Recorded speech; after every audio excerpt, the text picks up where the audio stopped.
परमेश्वर के दास को ताली देकर जोर से बोलो।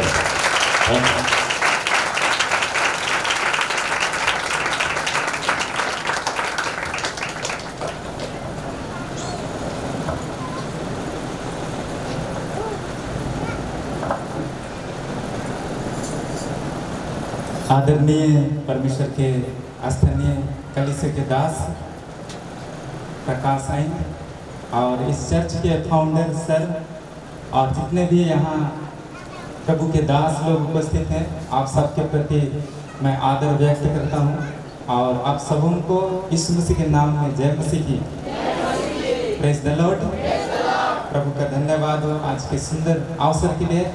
प्रभु का धन्यवाद हो कि उसने मुझे आप सबों के बीच में आने का ये मौका दिया है और मैं बहुत दिन से ये चीज़ को मैं नहीं जाना था कि मुझे यहाँ पे बोलना है, लेकिन प्रभु के दासों के मन में ये अगुवाई को परमेश्वर ने दिया और मुझे अचानक से ही इस सभा में बोलने का ये मौका दिया है। इस बात के लिए मैं परमेश्वर को धन्यवाद देता हूँ और मैं आप सबको भी धन्यवाद देता हूँ। इस जगह पर आपने मेरे और भाई का आपने स्वागत किया है अच्छे गीतों से और अच्छा फूलदस्ता दे करके आपने हमारे मन को अपने प्यार से भरा है। आपका हम धन्यवाद करते हैं। सारा आदर सारा महिमा परमेश्वर को मिलने पाएगा। हालेलुया। हमारे जीवन में परमेश्वर का अनुग्रह बहुत जरूरी है। जब परमेश्वर का अनुग्रह हमारे जीवन में होता है तो वही अनुग्रह हमारे जीवन को आगे बढ़ाता है और परमेश्वर का अनुग्रह के कारण ही मैं आज आपके बीच में हूँ वचन के साथ में। और जितने आप लोग यहाँ पर हैं, यहाँ आप हैं तो उसका कारण भी क्या है? परमेश्वर का अनुग्रह। हालेलुया। अगर परमेश्वर का अनुग्रह हमारे जीवन में नहीं होता, आपके जीवन में नहीं होता तो हम लोग शायद यहाँ पे नहीं होते, लेकिन उसी परमेश्वर का अनुग्रह आपको और मुझको यहाँ पे लेकर के आया है। हालेलुया।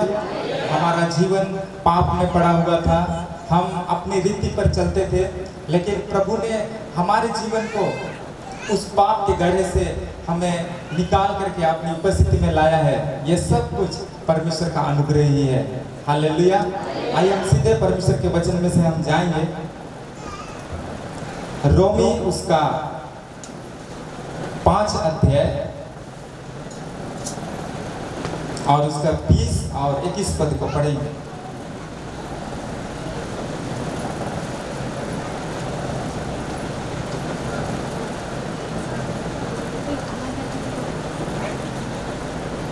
व्यवस्था बीच में आ गई कि अपराध बहुत हो, परंतु जहाँ पाप बहुत हुआ वहाँ अनुग्रह उससे भी कहीं अधिक हुआ कि जैसा पाप ने मृत्यु फैलाते हुए राज्य किया, वैसे ही हमारे यीशु मसीह के द्वारा अनुग्रह भी आनंद जीवन के लिए राज्य करे।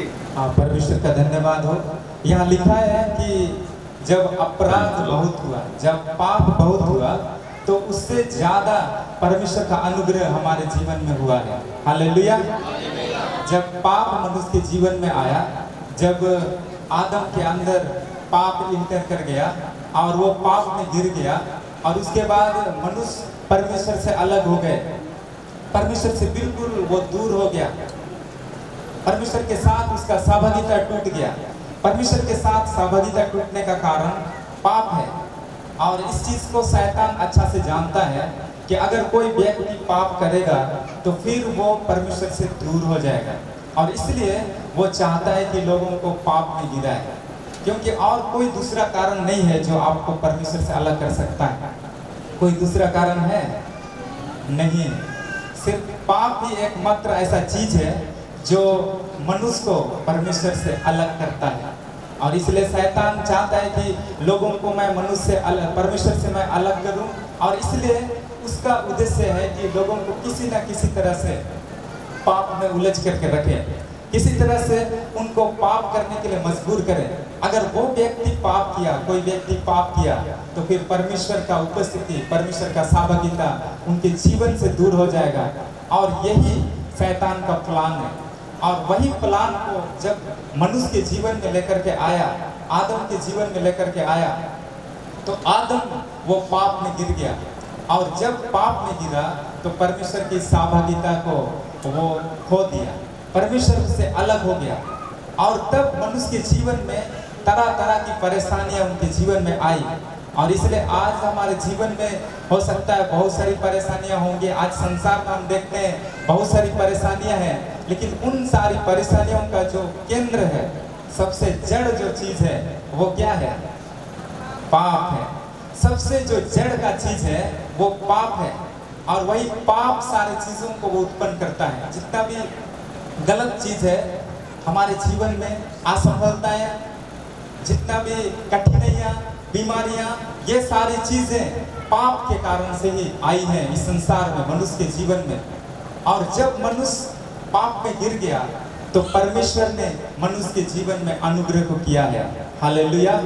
जब मनुष्य के जीवन में पाप आया तो मनुष्य को लगता था कि आप पाप से मैं कैसे बाहर निकलूं, इतना मुसीबतें हैं। कई बार उसने कोशिश किया अपने जीवन में कि मैं पाप से बाहर आऊं। जब हम कुरानिया में स्टडी करते हैं तो वहाँ हर बार जब कोई पाप करता था तो तंबू में या मंदिर में जा करके अपना पाप का बलि वो परमेश्वर के सम्मुख में चढ़ाता था, और हर बार एक निर्दोष जानवर परमेश्वर की उपस्थिति में वो बलि किया जाता था। वो कुछ भी नहीं किया है, गलती नहीं किया है, लेकिन जो व्यक्ति पाप किया उसके बदले में वो हर बार मारा गया। और इस चीज के द्वारा लोग जानते थे कि पाप कितना भयानक है, और उस पाप के कारण लोग परमेश्वर के उपस्थिति में भी नहीं जा पाते थे। अगर कोई परमेश्वर की उपस्थिति में जाएगा तब तो वो मर जाएगा, क्योंकि वो पाप परमेश्वर को मनुष्य से अलग कर दिया। लेकिन आज से लगभग 2000 साल पहले यीशु मसीह इस धरती पर आए। वो खुद परमेश्वर है, और उसने देह धारण करके हम सारे मनुष्य जाति के लिए अपना कीमती लहू को बहाया है। हालेलुया। और उसका अनुग्रह, उसका जो अनुग्रह है, उसके अनुग्रह के कारण से आज हमको ये जीवन मिला है। अगर उसका अनुग्रह हमारे जीवन में नहीं होता तो आज भी हम उस अंधकार में, पाप में जी रहे होते। क्योंकि आज भी कितने लाखों लोग पाप में जीवन जी रहे हैं। परमेश्वर के वचन में लिखा है, मैं जिस पर दया करना चाहूँ उस पर मैं दया करता हूँ।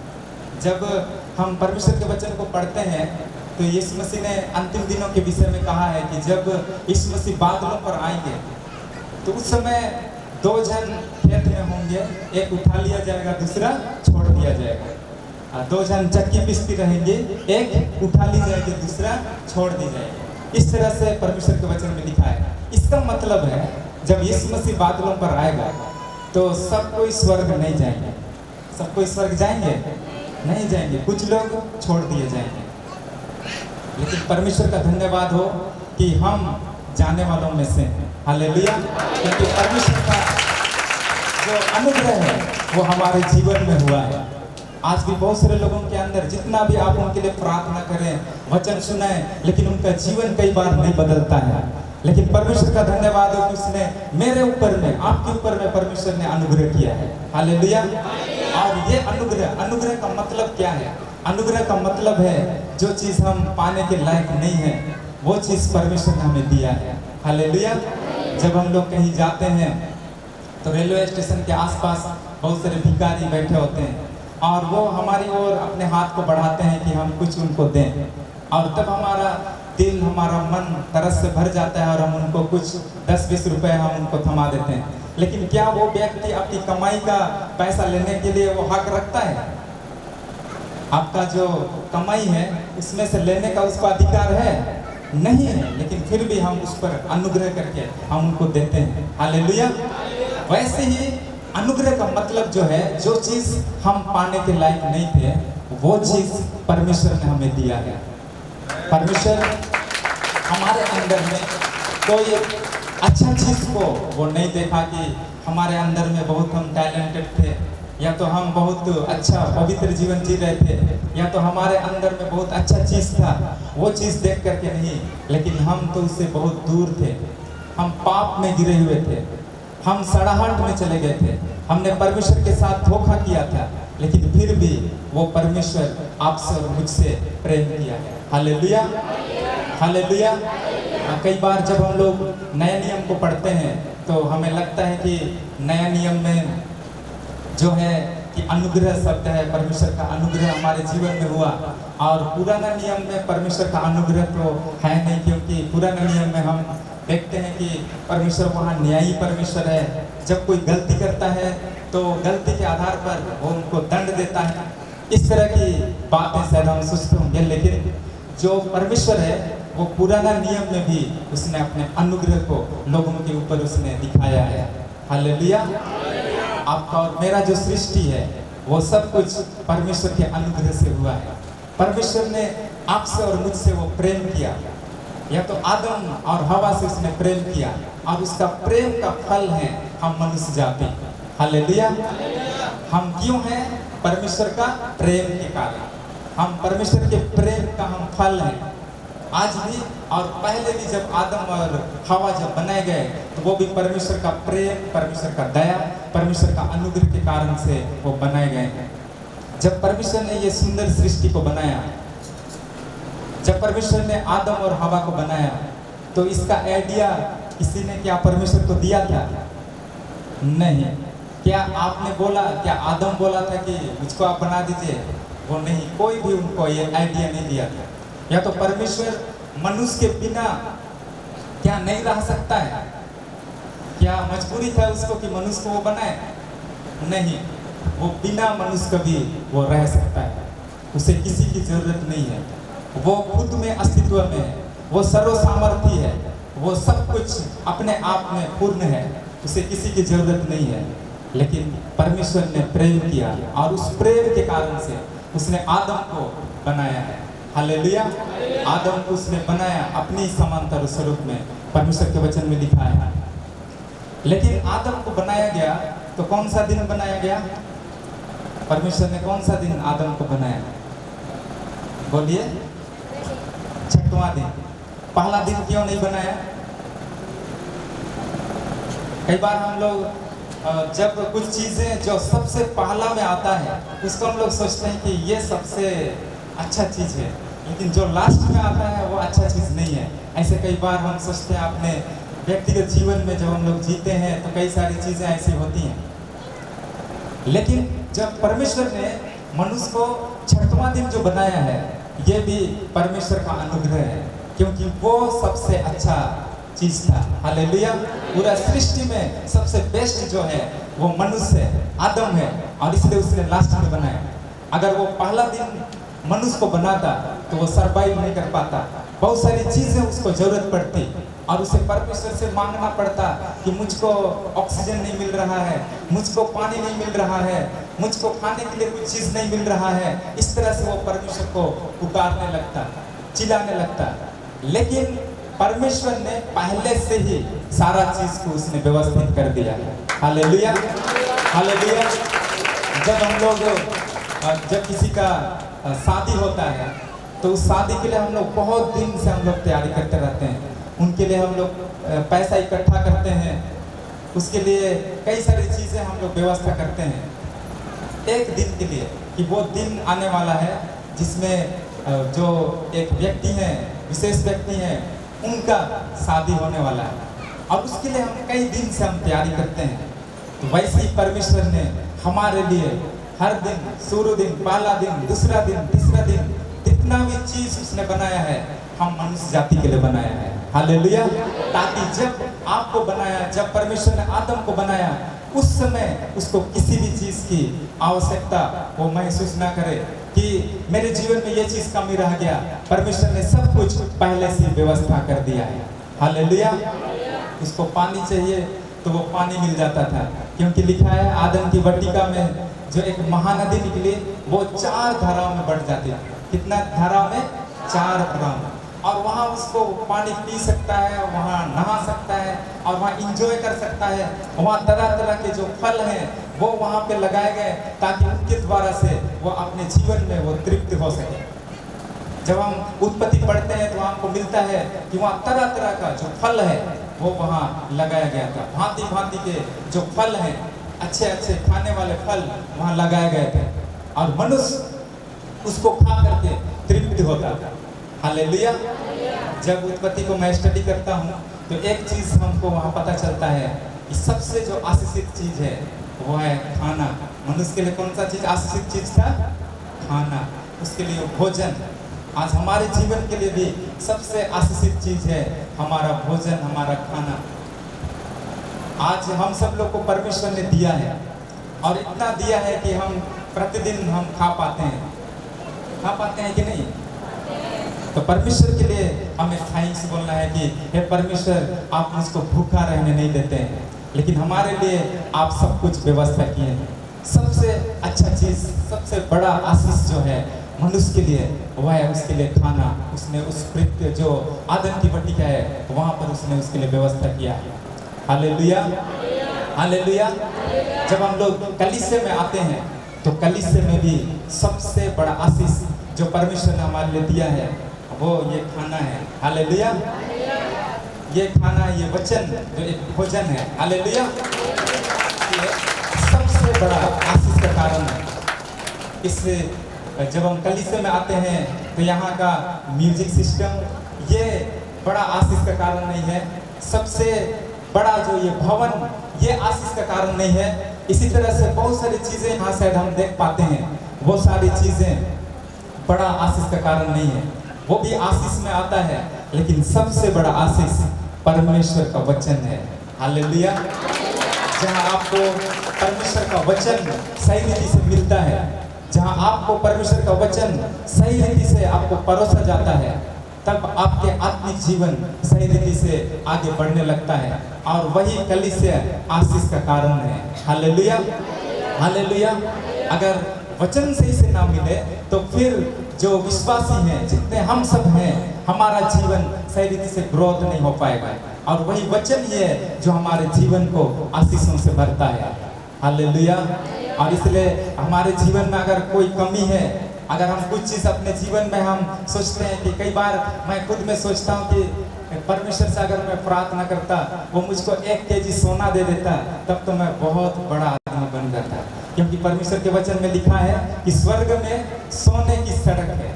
क्या है? सोने का सड़क। वहाँ पर जो सड़क है वो सोना का है, तो वो घर जो है कितना महंगा होगा। तो वो परमेश्वर अपने लोगों को 1-1 केजी सोना दे देता, तो हम सब लोग कितना धनी हो जाते हैं। लेकिन परमेश्वर ने उससे बड़ा चीज को हमें दिया है। हालेलुया। वो चीज परमेश्वर का वचन है। परमेश्वर का जो वचन है वो सोना से भी बढ़ करके है, चांदी से भी बढ़ करके है। हालेलुया। तो परमेश्वर का जो अनुग्रह है, हम सृष्टि के समय हम देखते हैं मनुष्य के जीवन में, आदम के जीवन में उसने सारा चीज को उसने उनको दे दिया। बिन मांगे ही परमेश्वर ने उनके लिए सब कुछ व्यवस्था कर दिया। आदम के लिए उसने एक सुंदर पत्नी को भी बनाया, हवा को, और उन दोनों को उसने आदम की वाटिका में रखा। Hallelujah, hallelujah. जब हम लोग सृष्टि के विषय में पढ़ते हैं तो 6 दिन तक उसने सृष्टि को किया, लेकिन वहाँ एक भेद है कि आदम की वाटिका को उसने उसके बाद में उसने फिर बना दिया। हालेलुया। क्योंकि मनुष्य के लिए ये पृथ्वी जो था इतना सुंदर परमेश्वर ने बनाया था। आज जब हम लोग ये पृथ्वी को देखते हैं, यहाँ का जो नेचर है वो कितना सुंदर लगता है, लेकिन आप जरा कल्पना कर सकते हैं उस समय जब परमेश्वर नया नया पृथ्वी को बनाया था, जब पाप इस पृथ्वी पर नहीं था, उस समय कितना और भी ज्यादा ब्यूटीफुल था। हालेलुया। और भी कितना सुंदर था। ये सुंदर पृथ्वी आदम के लिए छोटा पड़ गया, और इसलिए उसने उसके लिए एक अलग से आदम का वाटिका को बनाया, ताकि वहां पर और भी अच्छा से परमेश्वर के साथ सहभागिता रख सके। हालेलुया। वो सुंदर जगह को उसने मनुष्य के लिए तैयार करके रखा। ये सब कुछ परमेश्वर का अनुग्रह है। हमारे जीवन में भी परमेश्वर का अनुग्रह हुआ है, और परमेश्वर का अनुग्रह मनुष्य को साधारण से असाधारण बना देता है। हालेलुया। वो साधारण जगह से आपको उठा करके असाधारण जगह में लेकर के जाता है, और इसलिए परमेश्वर ने आदम को साधारण जगह में नहीं, लेकिन उसके लिए एक विशेष जगह को रखा, आदम का वाटिका। और वो आदम का वाटिका में वो परमेश्वर की उपस्थिति का वो इंजॉय करता था, वहाँ परमेश्वर के साथ सहभागिता रखता था, परमेश्वर से बातें करता था। और वचन में लिखा है कि वो परमेश्वर उनसे मिलने के लिए आता था ठंडे समय में, और उनसे वो एक मुलाकात भेंट वो करता था। और इतना आशीष इतना सुंदर जगह, जब वो पूर्ण था, परमेश्वर की महिमा में वो जीवन जी रहा था। लेकिन बाइबल बताती है कि शैतान आदम की वाटिका में प्रवेश किया सांप के रूप में, और मनुष्य को उसने बहकाया, और उसके बहकावे में आकर के मनुष्य परमेश्वर का जो अनुग्रह है उसको वो खो दिया। जब हम परमेश्वर के वचन में से देखते हैं, उसको हम पढ़ देंगे, उत्पत्ति उसका 3 अध्याय,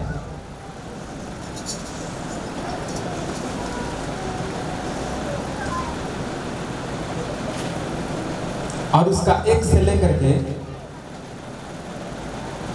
हम 5 तक पढ़ेंगे। यहोवा परमेश्वर ने जितने बनेले पशु बनाए थे उन सब में सात धूर्त था। उसने स्त्री से कहा, क्या सच है कि परमेश्वर ने कहा तुम इस वाटिका के किसी वृक्ष का फल ना खाना? स्त्री ने सर्प से कहा, इस वाटिका के वृक्षों के फल हम खा सकते हैं, पर जो वृक्ष वाटिका के बीच में है उसके फल के विषय में परमेश्वर ने कहा है कि ना तो तुम उसको खाना और ना उसको छूना, नहीं तो मर जाओगे। तब सर्प ने स्त्री से कहा, तुम निश्चय ना मारोगे, वरन परमेश्वर आप जानता है कि जिस दिन तुम उसका फल खाओगे उसी दिन तुम्हारी आंखें खुल जाएगी और तुम भले बुरे का ज्ञान पाकर परमेश्वर के तुल्य हो जाओगे। यहाँ शैतान का प्रलोभन मनुष्य के जीवन में आया। उसने मनुष्य को ठगने का प्रयास किया, धोखा देने का प्रयास किया, और उसने बड़ा बनने का प्रलोभन दिया। उनको क्या प्रलोभन दिया? बड़ा बनने का प्रलोभन। परमेश्वर के तुल्य हो जाओगे। लेकिन परमेश्वर के तुल्य होने के लिए, अर्थात बड़ा बनने के लिए, परमेश्वर की आज्ञा को तोड़ने के लिए उनको मजबूर किया। परमेश्वर की आज्ञा को तोड़ करके बड़ा बनने के लिए उनको मजबूर किया, क्योंकि ये अनुभव शैतान को खुद था। जब वो स्वर्ग में एक अच्छा स्वर्गदूत के रूप में था, उस समय वो भी जब बड़ा बनना चाहा था तो वो नीचे गिरा दिया गया, और ये अनुभव शैतान के अंदर में है, और इसलिए आज भी वो उसी टैक्टिस को इस्तेमाल करता है, वही युक्ति को लोगों के जीवन में इस्तेमाल करता है कि लोग वचन को छोड़ करके बड़ा बनने का प्रयास करें, वचन को तोड़ करके बड़ा बनने का प्रयास करें। अगर हम वचन को तोड़ करके, वचन को छोड़ करके अगर हम बड़ा बनने का कोशिश करेंगे तो वो शैतान का एक झूठ है, और उसके कारण से हम बड़ा नहीं लेकिन हम नीचे गिर जाएंगे। वो मनुष्य के जीवन में वो हुआ। जो स्त्री है उसने पिछले दिनों की आशीषों के विषय में उसने नहीं सोचा। कई बार जब शैतान का बहकावा आता है तो लोग परमेश्वर की आशीषों को भूल जाते हैं, लेकिन हमें उस समय परमेश्वर की आशीषों को स्मरण करना है। हालेलुया। परमेश्वर ने मुझको कितना कठिन समय में मेरे जीवन को उसने बदला, कितने आशीषों से मेरे जीवन को भरा। जब मैं कुछ नहीं जानता था तब परमेश्वर ने मुझको अपने पास बुलाया। इन सारे अनुग्रह को, इन सारे प्रेम को, इन सारे वचनों को, आशीषों को हमें स्मरण करना चाहिए।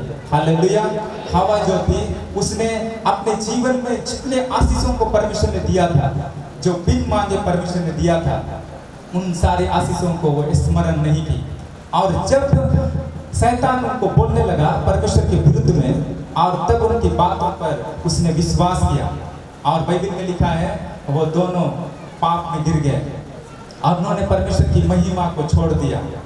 जिस परमेश्वर ने उन पर इतना बड़ा अनुग्रह को किया था, जिस परमेश्वर ने मनुष्य को अपने हाथों से वो बनाया था, जिस परमेश्वर ने उनके नथनों में जीवन का सांस को फूंका था, जिस परमेश्वर ने उनको आदम की वाटिका में रखा था, जिस परमेश्वर ने उनके लिए भांति भांति के अच्छे पेड़ लगाए थे, उस परमेश्वर को उसने कुछ भी ना किया। शैतान को बातों पर आकर के वो परमेश्वर के अनुग्रह को भूल गए। जब हम परमेश्वर के वचन को पढ़ते हैं फिर भी हमारा परमेश्वर अनुग्रह से भरा परमेश्वर है। हालेलुया। जब दोनों पाप में गिर गए तब उनके अंदर डर आ गया, दोनों छिपने लगे। परमेश्वर की आवाज को जब सुना आदम, तो वो परमेश्वर की आवाज को सुन करके डर गया। जब हम पाप के जीवन जीते हैं तो हमारे अंदर में एक डर आता है, जो परमेश्वर की उपस्थिति में खड़ा होने का हिम्मत हमको नहीं मिलता है। अगर हमारे अंदर में पवित्रता है तो वो पवित्रता आपको परमेश्वर की उपस्थिति में जाने का साहस देता है। Hallelujah, hallelujah. जब हम पुराना नियम पढ़ते हैं तो पुराना नियम में हमें मिलता है कि जब लोग प्रार्थना करते थे तो सीधा परमेश्वर को अपना परमेश्वर कहने का उनको साहस नहीं होता था। वो जब परमेश्वर को पुकारते थे तब वो कहते थे कि हे अब्राहम, इसहाक और याकूब का परमेश्वर, क्योंकि उनको डर था, क्योंकि उनके अंदर में पाप था, पाप का स्वभाव था, और इसलिए उनको हे अब्बा, हे पिता कहा करके पुकारने में उनको डर आता था। लेकिन परमेश्वर का धन्यवाद हो कि आज आप और हम एक ऐसे समय में जी रहे हैं, ऐसे जनरेशन में हम जी रहे हैं जब यीशु मसीह हमारे लिए पहले ही कलवारी क्रूस पर अपना जान को दे दिया है। हालेलुया। और उसके कारण से आज हम परमेश्वर को हे पिता, हे अब्बा कहा करके हम पुकार सकते हैं। हालेलुया। परमेश्वर का अनुग्रह बहुत बड़ा है। बोलिए, परमेश्वर का अनुग्रह बहुत बड़ा है। जब मनुष्य पाप में गिर गया, इतना ही बोलिए, आगे मैं आगे बोलना चाह रहा हूँ। Hallelujah, hallelujah. जब मनुष्य पाप में गिर गया, और तब क्या परमेश्वर को मालूम नहीं था? जिस समय वो पाप में गिरा मालूम था कि नहीं? बोलिए, मालूम था या नहीं था? उसी समय, जिस समय वो पाप में गिरा, जिस समय वो फल को खाया, जिस समय वो हवा अपना पति को देने लगी कि लो तुम भी खाओ, क्या तुम मुझसे प्रेम नहीं करते हो, मैं तो तुम्हारी पत्नी हूँ, इस तरह से जब उनकी बातों को वो बोल रहा था, उस समय परमेश्वर जानता था। हालेलुया। उसी समय परमेश्वर सारी बातों को वो देखा था। लेकिन जब हम बाइबल पढ़ते हैं तो हमारा परमेश्वर कितना प्रेमी और अनुग्रहकारी परमेश्वर है। जब मनुष्य पाप में गिर गया तब भी परमेश्वर मनुष्य को ढूंढने के लिए आया। हालेलुया। आदम की वाटिका में सब तरफ सुनसान था, सब तरफ चीजें सही नहीं थी, और उसी समय परमेश्वर मनुष्य को ढूंढने के लिए आदम की वाटिका में आया। लेकिन परमेश्वर का शब्द को सुन करके मनुष्य उस वृक्षों के पीछे छिप गए। परमेश्वर मनुष्य को पुकारने लगा कि आदम तू कहाँ है? आदम तू कहाँ है कहने का मतलब परमेश्वर ये कहने का मतलब नहीं है कि वो कहाँ पर है, इस चीज को नहीं देख पा रहा था। आदम तू कहाँ है, इसका मतलब है परमेश्वर ने मनुष्य को ये पुकारा कि तुम्हारा स्थिति कहाँ है, तुम्हारा जो आत्मिक स्थिति है, जहाँ पर मैंने तुमको रखा था तू कहाँ चला गया।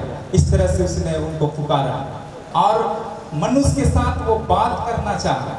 मनुष्य को उसने पूछा, जब हम लोग नीचे के पदों में जब हम पढ़ते हैं तो वहाँ उसने पूछा है मनुष्य को कि कौन तुमको बहकाया, कौन तुमको बोला उस वृक्ष का फल खाने के लिए। लेकिन आपको पता है आदम जो था उसने कभी भी अपनी गलतियों को परमेश्वर के सामने नहीं माना, और वो दोषारोपण करना शुरू किया। उसने कहा कि आपने जो स्त्री मेरे लिए बनाया था उसी ने मुझको दिया, तब मैंने खाया। इसका मतलब क्या है कि वो खुद को सही साबित करने का सोचा, मैं तो सही हूँ, लेकिन जिस स्त्री को आपने बनाया है वही गलत है और उसी ने मुझको दिया। उसके अंदर जो एक मैच्योरिटी होना चाहिए वो उनके अंदर नहीं पाया गया, और परमेश्वर उनको ढूंढने के लिए आया। परमेश्वर मनुष्य को खोजने के लिए आया, फिर से उनको बनाने के लिए आया। लेकिन आदम जो है अपनी गलतियों को कभी भी नहीं माना, और जिसके कारण से आदम की वाटिका से बाहर निकला गया। लेकिन जब वो निकल रहा था उस समय उसने एक मेमने को मारा, और मेमने की जो खाल है मनुष्य को उसने ओढ़ा दिया। हालेलुया। ये सब कुछ परमेश्वर का अनुग्रह है। हालेलुया। परमेश्वर का अनुग्रह हमारे जीवन को बदलना चाहता है। परमेश्वर का जो अनुग्रह है वो चाहता है कि हम बदल करके एक नया जीवन जिए। परमेश्वर का जो अनुग्रह है वो बाइबल है। परमेश्वर का जो अनुग्रह है वो वचन है, और वो वचन हमारे जीवन को बनाना चाहता है। वो वचन हमारे जीवन को नया करना चाहता है, और परमेश्वर चाहता है कि हम पहले बदलें, हमारा जीवन बदले, हमारा मन बदले। जब हमारा मन बदलेगा और तब हम परमेश्वर की आशीषों को हम इंजॉय करें। हालेलुया। पहले क्या बदलना है?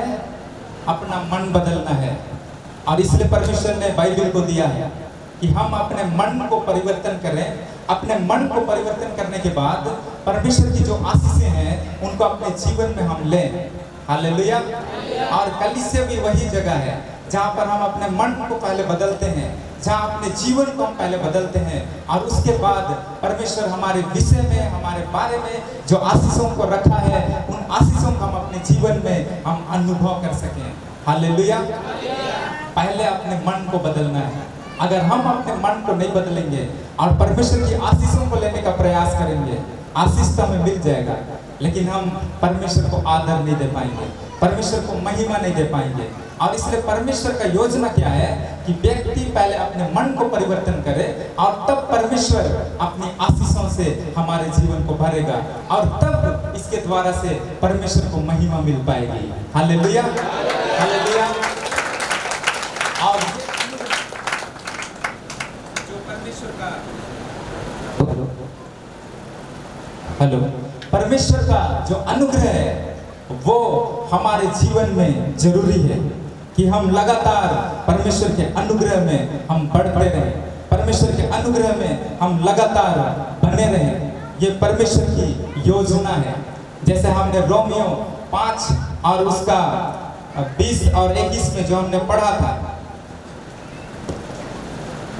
कि व्यवस्था बीच में आ गई कि अपराध बहुत हो, परंतु जहाँ पाप बहुत हुआ वहाँ अनुग्रह उससे भी कहीं अधिक हुआ है। हालेलुया। शैतान चाहा कि मनुष्य को परमेश्वर से अलग करे, और इसके लिए उसने पाप को लेकर के आया। पाप एक दीवार बन करके आया। पाप मनुष्य को परमेश्वर से अलग कर दिया, और वो जनरेशन टू जनरेशन, पीढ़ी से पीढ़ी वो लोगों को परमेश्वर से अलग करने का कोशिश किया, लेकिन परमेश्वर का अनुग्रह उससे भी कहीं ज्यादा हुआ है। हालेलुया। परमेश्वर का अनुग्रह अगर आप देखेंगे और पाप को एक तरफ देखेंगे तो अनुग्रह जो है पाप के ऊपर विजयी हुआ है। Hallelujah, hallelujah. और इसलिए आज हमारा जितना भी पापमय जीवन क्यों ना हो, आज अगर हम सोचते होंगे कि मैं तो नहीं बदल सकता, मेरे जीवन में इतना सारा पाप है, मैं इतना गंदा इंसान हूँ, मैं कैसे बदल सकता हूँ, तो आपके लिए परमेश्वर का अनुग्रह है। हालेलुया।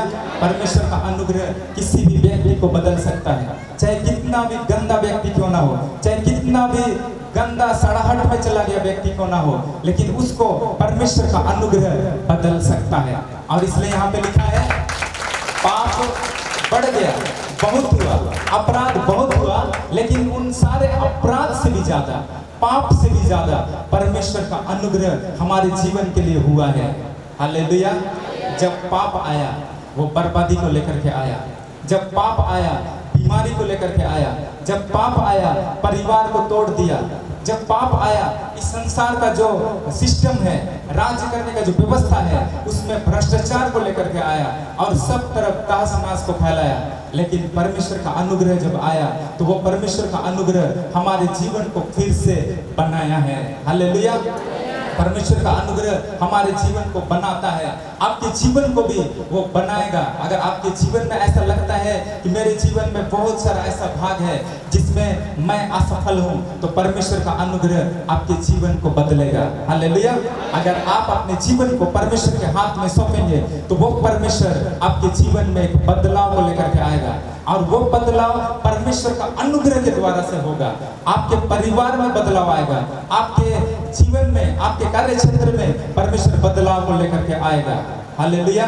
ये सब कुछ परमेश्वर के अनुग्रह के द्वारा होगा। जब हम पौलुस प्रेरित के विषय में जब हम पढ़ते हैं तो पौलुस प्रेरित अपने पत्री में कहता है कि मैं जो कुछ भी हूँ परमेश्वर के अनुग्रह से हूँ। हालेलुया। उसने अपने आप को कहा कि मैं प्रेरितों में सबसे छोटा हूँ। एक जगह उसने कहा कि मैं कुछ भी नहीं हूँ, लेकिन जो कुछ भी हूँ किसके द्वारा से हूँ? परमेश्वर का अनुग्रह से। और इसलिए आज हम सबको एक चीज बोलना सीखना है कि मैं जो कुछ भी हूँ परमेश्वर के अनुग्रह से हूँ। हालेलुया। अगर आप पढ़ाई करते हैं तो पढ़ाई में परमेश्वर आपको सफलता दिया है तो आप उसमें कहें कि मैं ये सब कुछ परमेश्वर के अनुग्रह से पाया हूँ। अगर आपके जीवन में एक अच्छा बिजनेस परमेश्वर ने दिया है तो उसमें परमेश्वर को महिमा दे और कहें कि ये सब कुछ परमेश्वर के अनुग्रह से मुझको मिला है। अगर आप अच्छा प्रीच करते हैं तो परमेश्वर का अनुग्रह के कारण से है। अगर आप अच्छा बजाते हैं, अच्छा गीत गाते हैं, तो ये सब कुछ किसके द्वारा से है? परमेश्वर का अनुग्रह से है। बिना परमेश्वर का अनुग्रह के कुछ भी नहीं है। अगर हम परमेश्वर को क्रेडिट नहीं देते हैं, इसका मतलब है हम अपने आप को क्रेडिट दे रहे हैं। और परमेश्वर का जगह को लेना, अपना जगह लेना, जो परमेश्वर का जगह है उसको हटा करके अपने को खुद वहाँ पे बैठाना, वही तो क्या है? मूर्ति पूजा। मूर्ति पूजा का मतलब ये नहीं कि हम फिजिकल रूप में हम चले जाएं, जहाँ दुर्गा पूजा हो रहा है वहाँ पे हम अपने सर को झुकाएं। मूर्ति पूजा का मतलब है जो ऑनर परमेश्वर को मिलना चाहिए, जो आदर परमेश्वर को मिलना चाहिए, जहाँ पर परमेश्वर को रहना चाहिए, वहाँ अगर हम परमेश्वर को नहीं रख रहे हैं और वहाँ खुद को बैठा रहे हैं या अन्य चीज़ों को हम रख रहे हैं, तो वही तो मूर्ति पूजा है। और इसलिए परमेश्वर का अनुग्रह को हमें स्थान देना है। हालेलुया। चाहे जितना भी कठिन परिस्थिति क्यों ना हो, लेकिन परमेश्वर का अनुग्रह हमारे जीवन को बदलता है, क्योंकि यीशु मसीह इस धरती पर आए हैं और उसने हमारे लिए, समस्त संसार के लोगों के लिए अपना बहुमूल्य रक्त को उसने बहा दिया है। हालेलुया। और वो मारा गया, गाड़ा गया और तीसरे दिन मृतकों में से जी उठा है। पाप का जो मजदूरी है वो मृत्यु है। पाप जब राज्य किया, पाप जब लोगों के अंदर में शासन किया, तो लोगों को मृत्यु की ओर ढकेला, मृत्यु की ओर लेकर के चला गया। लेकिन जब परमेश्वर का अनुग्रह यीशु मसीह के द्वारा इस संसार में आया, तो वो जीवन लेकर के आया। हालेलुया। और वो मुर्दों में से जी उठा और एक मनुष्य के रूप में, मनुष्य का रूप धारण करके, देह धारण करके वो इस धरती पर आए। अपना शरीर में उसने हमारे बदले में कष्ट को सहा है, दंड को सहा है, और आज वो परमेश्वर पिता के दाहिने ओर एक मनुष्य के रूप में वहाँ पे बैठे हुए हैं। हालेलुया।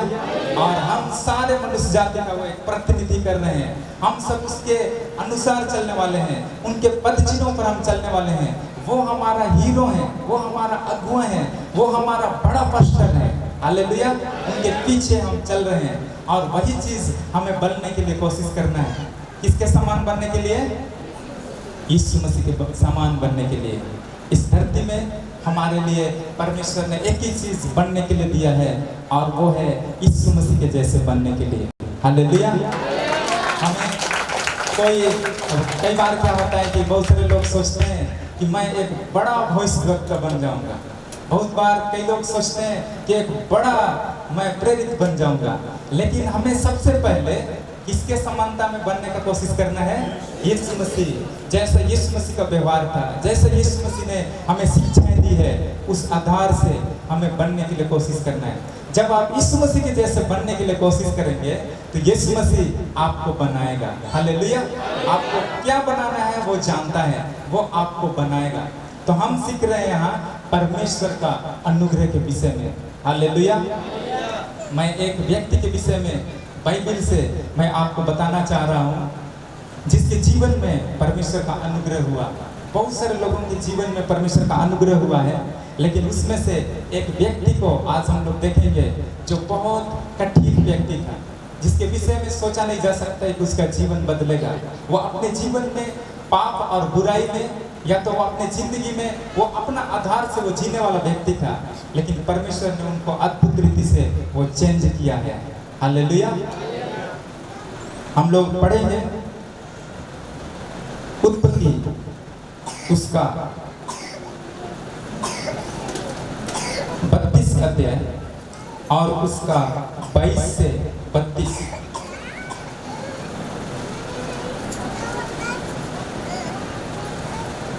उसी रात वह उठा और अपने दोनों स्त्रियों और दोनों दस्युओं और 11 लड़कों को संग लेकर घाट से यब्बोक नदी के पार उतर गया।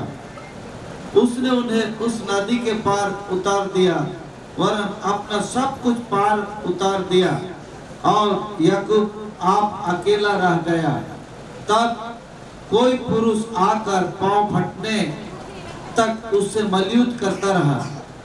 जब उसने देखा कि मैं याकूब पर प्रबल नहीं होता, तब उसकी जान की नाश को छुआ और याकूब की जान की नाश उससे मलयुद्ध करते चढ़ गई।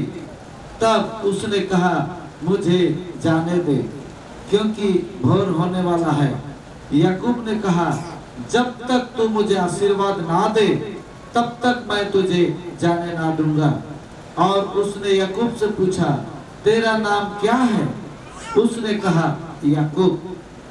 उसने कहा, तेरा नाम अब याकूब नहीं परंतु इस्राएल होगा, क्योंकि तू परमेश्वर से और मनुष्य से भी युद्ध करके प्रबल हुआ है। याकूब ने कहा, मैं विनती करता हूँ, मुझे अपना नाम बता। उसने कहा, तू मेरा नाम क्यों पूछता है? तब उसने उसको वही आशीर्वाद दिया। तब याकूब ने यह कहकर उस स्थान का नाम पनीएल रखा, परमेश्वर को आमने सामने देखने पर भी मेरा प्राण बच गया है। पनीएल के पास से चलते चलते सूर्य उदय हो गया और वह जंग से लंगड़ाता था।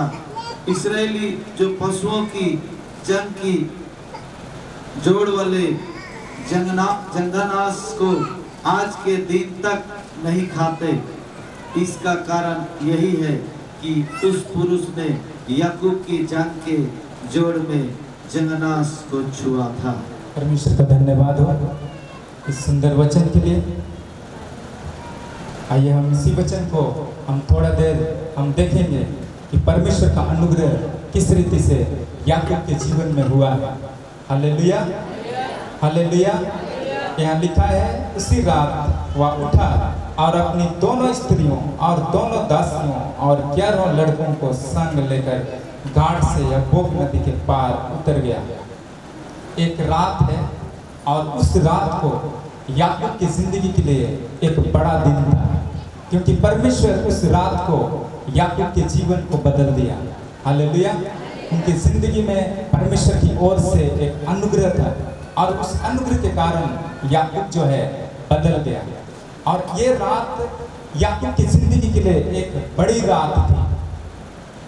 आपकी जिंदगी के लिए आज वो दिन हो सकता है, या तो किसी दिन आपकी जिंदगी के लिए हुआ था, या तो परमेश्वर आज आपकी जिंदगी को वो दिन के रूप में आप तैयार करके रखा है, जहां से आप अपनी जिंदगी को मोड़ सकते हैं। Hallelujah, hallelujah. हर एक व्यक्ति के लिए एक दिन है जिस दिन हम परमेश्वर के साथ मुठभेड़ करते हैं। हालेलुया। जिस दिन परमेश्वर हमारे साथ में वो व्यक्तिगत रूप से वो मिलता है, और वही हमारी जिंदगी के लिए सबसे महत्वपूर्ण दिन होता है। हालेलुया।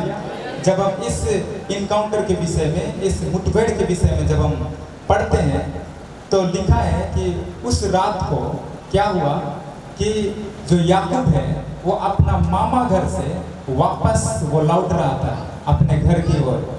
उसका मामा ही उसका ससुर भी बन गया, और वहीं से वापस जब वो घर की ओर आ रहा था तो उस व्यक्ति के अंदर में बहुत दर्द था। उस व्यक्ति के विषय जब हम अध्ययन करेंगे, आप एक बार घर जा करके याकूब के विषय में अच्छा से पढ़िएगा, और आज जो मैं यहाँ प्रीच कर रहा हूँ वो वचन आपको याद होगा तो बहुत सारी चीजें आपको समझ में आएंगी। Hallelujah, hallelujah. तो याकूब जो है अपने ससुर के घर से, अपने मामा के घर से वापस अपने घर की ओर आ रहा है, और उसके अंदर में डर है। डर इसलिए है क्योंकि उसका जो बड़ा भाई है एसाव, उसी के डर से वो भागा था अपने मामा लाबान के घर, और अब वो दिन आया जब उनको वापस आना है, लेकिन वो उनको धमकी दिया था कि मैं अपने छोटे भाई को क्या करूंगा, जान से मार दूंगा। क्यों उनको जान से मारने की धमकी मिली थी? क्योंकि उसने अपने बड़े भाई के साथ धोखा किया था। जब हम याकूब के विषय में अध्ययन करते हैं तो हमें मिलता है कि जब उसका जन्म हुआ तो वो और उसका भैया जो एसाव है वो जुड़वा भाई थे, और उसमें से बड़ा जो है एसाव है। जब उनका जन्म हुआ तो जन्म के समय ही वचन में लिखा है कि अपने बड़े भाई का पैर को पकड़ करके उसका जन्म हुआ था। वो दूसरों के, अपने बड़े भाई के जीवन में अड़ंगा मारने वाला था। और बाइबल में लिखा है जो एसाव को पहला उठा का जो अधिकार है, पहला उठा का जो आशीर्वाद है, वो भी धोखा के साथ अपने जीवन में वो लिया गया।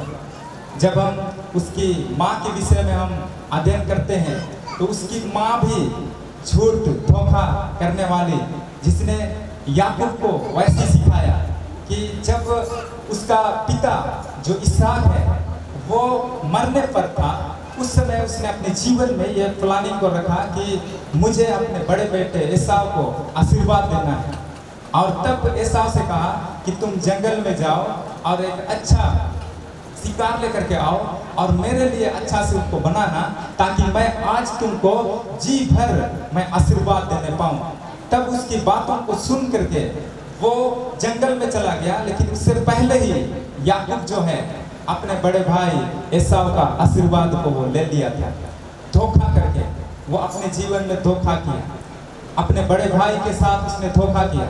और बाइबल में लिखा है जब एसाव को पता चला कि मेरे साथ धोखा हुआ है, और तब उसने इस बात को ठान लिया कि मैं अपने छोटे भाई को जान से मार दूंगा। और तब उनके बातों को सुन करके ही उनकी माँ के सलाह पर जो याकूब है वो अपने मामा के घर लबान के घर को वो चला गया और वहाँ पर उसने 20 साल बिता दिया। कितना साल? 20 साल। और इस 20 साल के दरमियान में उनके साथ भी धोखा हुआ। परमेश्वर के वचन में लिखा है कि जब जो हम बोते हैं वही हम काटते हैं। जो आप बोए हैं वो आपको काटना ही पड़ेगा। पिछले दिनों में जो हम बोए थे वो आज हम काट रहे हैं, और आज जो आप बो रहे हैं वो आप आने वाले दिनों में काटेंगे। हालेलुया। यही बोने और काटने का सिद्धांत परमेश्वर ने हमें दिया है, और इसलिए परमेश्वर के वचन को बोने के लिए हमें कभी भी पीछे नहीं हटना है। जैसा परमेश्वर के वचन में लिखा है, सांझ को भी बोने के लिए तैयार रहना है, सुबह को भी बोने के लिए तैयार रहना है। हालेलुया। परमेश्वर का वचन बीज के समान है, उसे अपने जीवन में हमें बोलते जाना है, बोलते जाना है। हालेलुया। और वही हमारे जीवन में कठिन बन करके आएगा। तो यहाँ याकूब के साथ में धोखा हुआ। वो वहाँ रहेल को वो पसंद करता था और उससे वो शादी करना चाहता था, और उसके लिए उसने 7 साल सेवा किया। और 7 साल सेवा करने के बाद में जब उनका शादी होने वाला था, उस समय जब यहूदियों के विषय में जब हम अध्ययन करते हैं तो वो रात के समय में वो शादी करते हैं और इसको पता नहीं चला। और उनका जो मामा है लबान, उनकी बड़ी जो दीदी है लिया को वहाँ पे बैठा दिया, और बाद में उनको पता चला कि मेरे साथ मेरे जो मामा हैं उसने मेरे साथ धोखा किया है। जब उनके साथ धोखा किया गया, बाद में उनको रहेल दिया गया, लेकिन उनके लिए उसने और 7 साल उसने सेवा की, तो टोटल 14 साल। और फिर अपनी भेड़ बकरियों के लिए उसने फिर 6 साल, टोटल 20 साल उसने वहाँ पर अपने मामा अपने ससुर का उसने सेवा किया। और बाइबल में लिखा है कि उनकी जिंदगी में खुशी नहीं था, उनकी जिंदगी में आनंद नहीं था, क्योंकि उनको लगता था कि मेरे जो मामा हैं उसने भी, मेरे जो ससुर हैं उसने भी मेरे साथ में धोखा किया है। क्योंकि कई बार वचन में लिखा है 10 बार उसने उसका मजदूरी को क्या किया था? चेंज किया था, बदल डाला था। उनको लगता था कि नहीं, इतना ये सही नहीं है, वो सही नहीं है। इस तरह से उसने 10 बार उनका जो मजदूरी है उसने उसको बदला है। जब हम लोग पढ़ते हैं इससे पहले के वचन को कि वो किस तरह से उनका मन दुख से भरा हुआ था, 31 अध्याय और उसका 36 से अगर हम पढ़ेंगे आगे,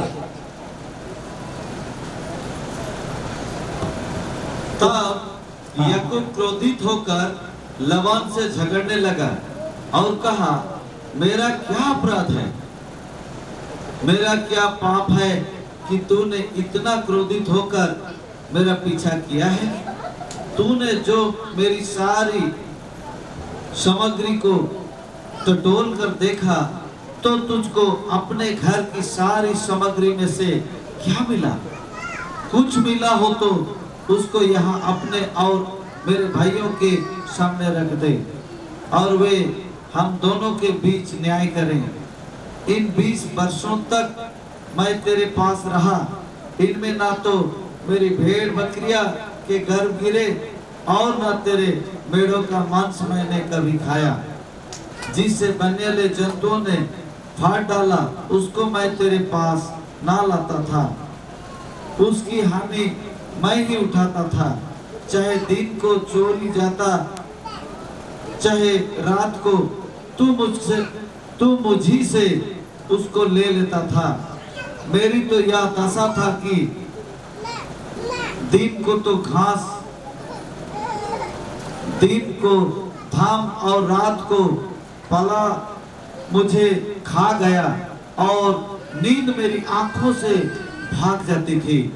20 वर्ष तक मैं तेरे घर में रहा, 14 वर्ष तो मैंने तेरी दोनों बेटियों के लिए और 6 वर्ष तेरी भेड़ बकरियों के लिए सेवा की, और तूने मेरी मजदूरी को 10 बार बदल डाला।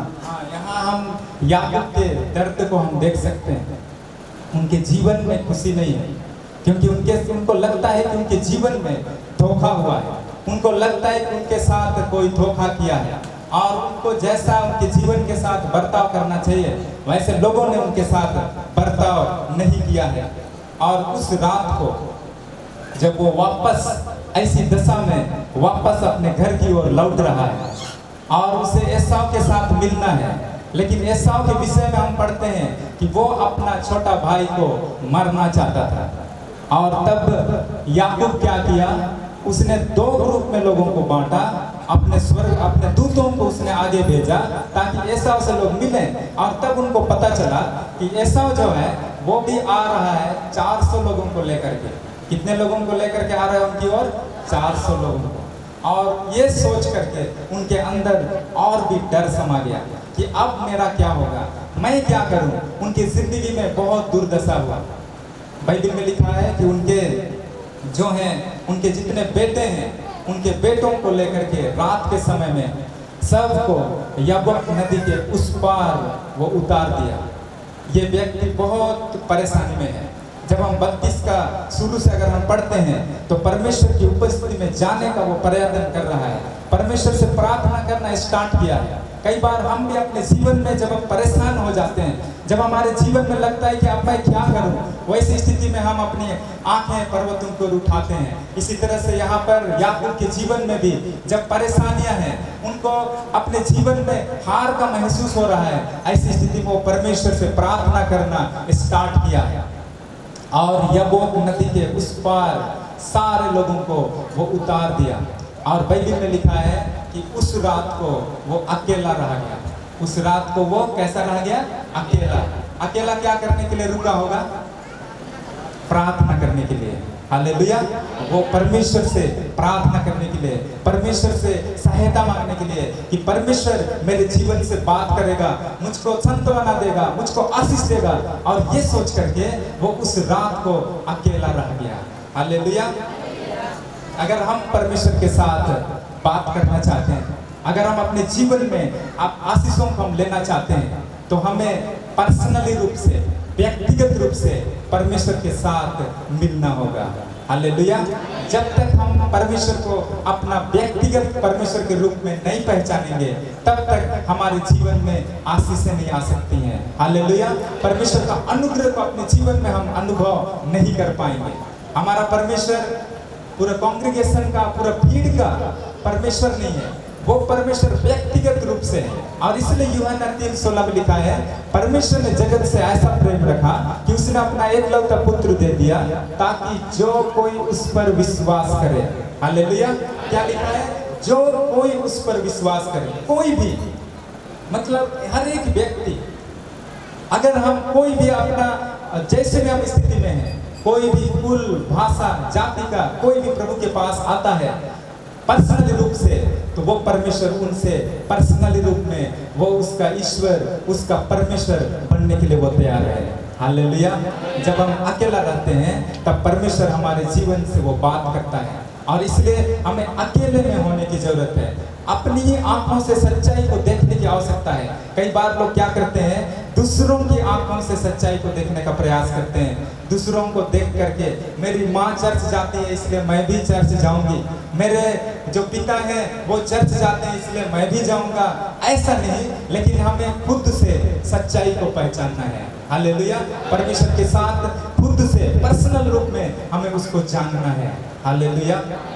और वो अकेला उस दिन रह गया, उस रात के समय में, और अकेले परमेश्वर से बात करने के लिए, परमेश्वर से प्रार्थना करने के लिए वो अकेला रहा।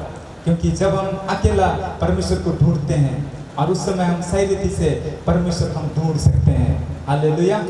अकेले जब हम आते हैं परमेश्वर की उपस्थिति में, सही रीति से हम परमेश्वर को धन्यवाद दे सकते हैं। जब हम चर्च में आते हैं, चर्च में हम सब लोग मिल करके परमेश्वर की आराधना करते हैं। और जब हम घर में जाते हैं, वहाँ पर्सनल रूप से जब हम परमेश्वर की महिमा आराधना करते हैं, तो वही सबसे बेस्ट है। हालेलुया।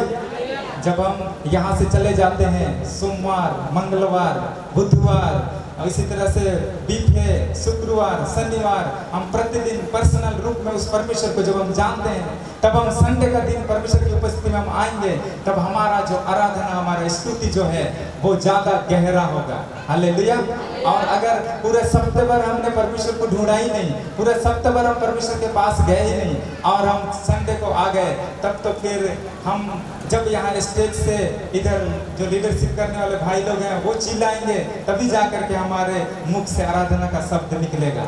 अगर हम प्रतिदिन पूरा सप्ताह हमने परमेश्वर को आराधना किया है, तो चर्च में आकर के हम परमेश्वर को आराधना और महिमा हम दे सकते हैं। हालेलुया। इसलिए कुछ लोग बोलते हैं, परमेश्वर के दास लोग, कि चर्च में दूध और घर में भूत। कई लोग क्या करते हैं, चर्च के दिन में बहुत अच्छा अच्छा ड्रेस पहन करके आते हैं, और उसके बाद में जब घर चले जाते हैं तो फिर वहाँ अपना असली रूप दिखाई देने लगता है। लड़ाई झगड़ा, गलत संगति। फिर संडे आया, फिर अच्छा ड्रेस पहन करके हम चर्च आ गए। और इसलिए कहा जाता है कि हम पुलपिट में हम लोगों को पहचान नहीं सकते हैं कि कौन अच्छा है या नहीं है। अगर किसी को पहचानना है तो हम व्यक्तिगत रूप से जब हम उससे मिलते हैं, उनका जीना का तरीका कैसे है, जीवन शैली कैसा है, वो प्रतिदिन सुबह से लेकर के शाम तक वो कैसा अपना जीवन को जीता है, इससे हमें पता चलता है। हालेलुया। हालेलुया। यहाँ जो याकूब है वो अकेला यब्बोक नदी के उस पार वो रह गया। वो प्रार्थना करना चाह रहा था, लेकिन बाइबल में लिखा है कि उस रात को कोई पुरुष आकर के उससे मल्लयुद्ध करने लगा। हालेलुया। कोई पुरुष उससे आकर के क्या करने लगा, मल्लयुद्ध करने लगा, उससे लड़ने लगा। जैसे कुश्ती लड़ते हैं, पटका पटकी करते हैं, तो वैसे ही कोई व्यक्ति आया है रात के समय में और उससे वो लड़ रहा है। और दोनों, याकूब और वो पुरुष, दोनों के बीच में लड़ाई हुआ। और जब हम नीचे पढ़ते हैं तो हमें पता चलता है कि वो पुरुष कौन है। कौन है वो पुरुष? कौन है? परमेश्वर है। हालेलुया। परमेश्वर है वो खुद। लेकिन याकूब को ये मालूम नहीं है। जब हम इस मल्लयुद्ध के विषय में जब हम अध्ययन करते हैं तो इस मल्लयुद्ध का 2 भाग है। कितना भाग है? 2 भाग। हालेलुया। बोलिए कितना भाग है? 2 भाग। पहला भाग जिसमें वो नहीं जान रहा था कि ये लड़ने वाला परमेश्वर है, और बिना जान करके उसने उस पुरुष के साथ में क्या किया है? लड़ा है। और एक मोमेंट आया जब वो जान गया कि जो जिसके साथ मैं लड़ रहा हूँ वो परमेश्वर है, और उसके बाद भी उसने उस परमेश्वर के साथ लड़ा। लेकिन उस समय का जो लड़ाई है वो अलग है। हालेलुया। पहले का लड़ाई और बाद का लड़ाई 2 भाग में हम देखेंगे। हालेलुया।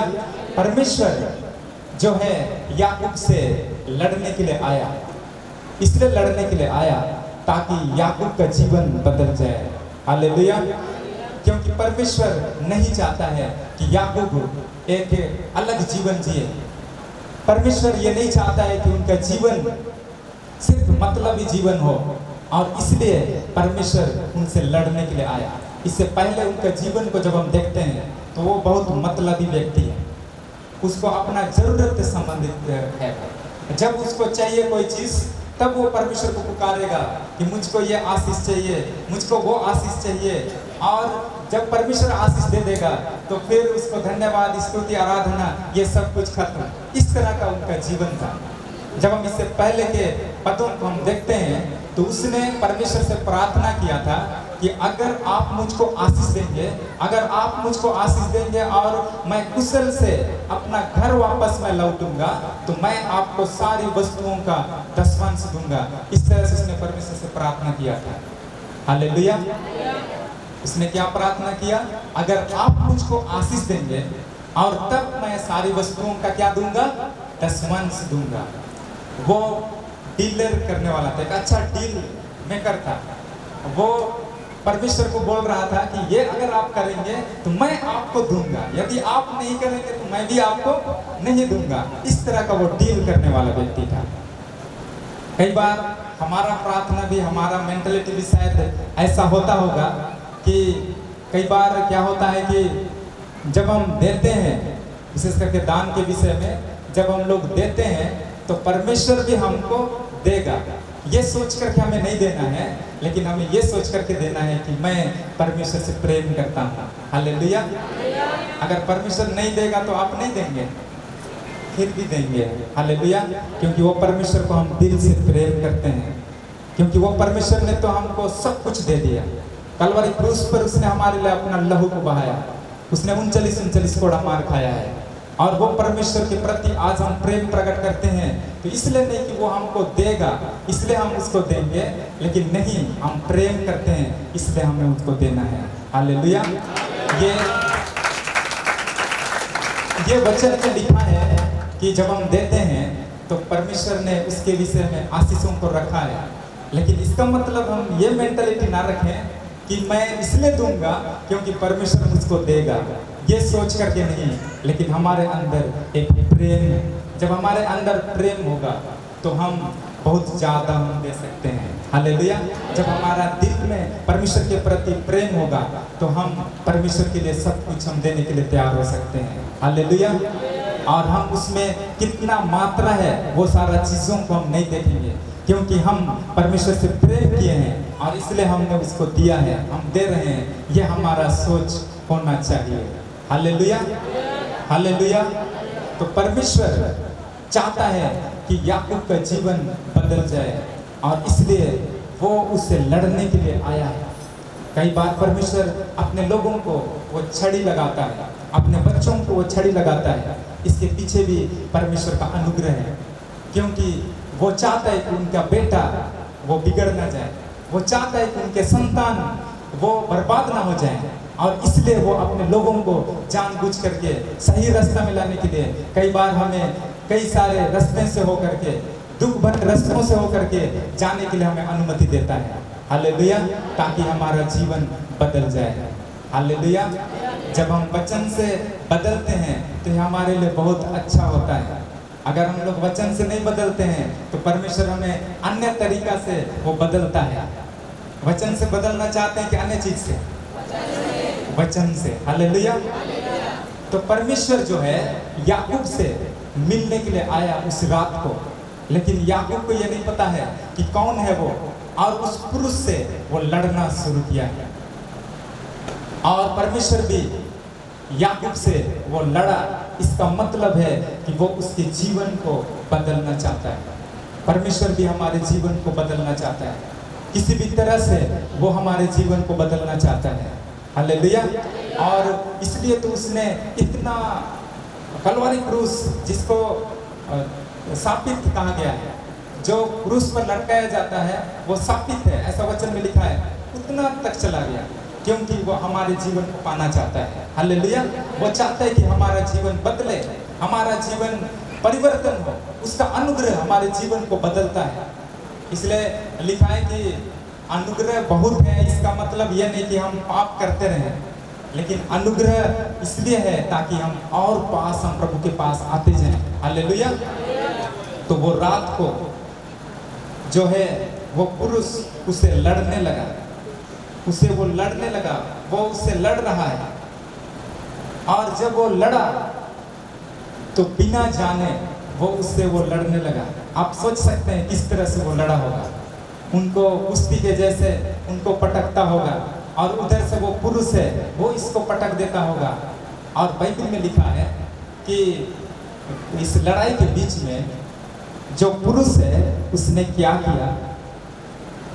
जब हम आगे पढ़ते हैं, जब उसने देखा कि मैं 25 पद को देखिए, जब उसने देखा कि मैं याकूब पर प्रबल नहीं होता, तब उसकी जांग की नस को छुआ और याकूब की जांग की नस उससे मलयुद्ध करते ही करते चढ़ गई। तब परमेश्वर ने क्या किया है, जो पुरुष के रूप में वहां पे आया, उसने याकूब के जांग को छू लिया। जांग का जो नस है उसको उसने क्या कर लिया, छू लिया। हालेलुया। उसने स्पर्श किया, उसने उसको सिर्फ छुआ, उसको मारा नहीं, लेकिन क्या किया, वचन में लिखा है छू लिया। और छूने से उसकी जिंदगी में परिवर्तन आया है। हालेलुया। एक स्पर्श आपके जीवन को बदल सकता है। वो परमेश्वर का स्पर्श जब हमारे जीवन में आता है तो वो स्पर्श हमारे जीवन को बदलने के लिए काफी है। Hallelujah, hallelujah. वो परमेश्वर की उपस्थिति में आया था समस्याओं को लेकर के। वो कह रहा था कि मेरा जो मामा है, जो मेरा ससुर भी बन गया, वो 20 साल तक मैंने उसकी सेवा की, लेकिन मेरे जीवन में कुछ भी नहीं हुआ। वो अपने मामा से, अपना ससुर से लड़ा, झगड़ा किया। हमने अभी पढ़ा है, उससे झगड़ा किया। उसका मन दुख से भरा हुआ है, वो कंप्लेनिंग से भरा हुआ है, वो परिस्थितियों के ऊपर दोष लगा रहा है। लेकिन परमेश्वर वहां आया और उससे लड़ा। इस बात को उसने साबित कर दिया कि हे याकूब, तुम परिस्थितियों से नहीं लड़ रहे हो।